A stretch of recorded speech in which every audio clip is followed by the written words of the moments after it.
महिला एकट्या येतात प्रसाद घ्यायला व गणपती बाप्पाचे दर्शन करायला.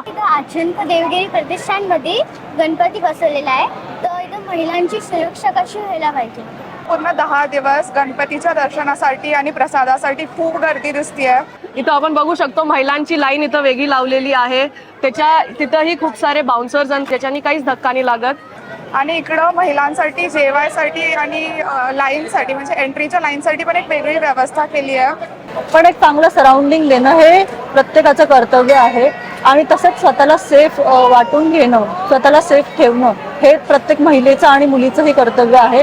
तर जसं आता आपण गणेशोत्सवात आहोत, बाहेर एवढी गर्दी आहे, तर अशा वातावरणात प्रत्येक महिलेला, प्रत्येक मुलीला, प्रत्येक लहान मुलीला सुद्धा सेफ वाटणं हे प्रत्येकाची जबाबदारी आहे.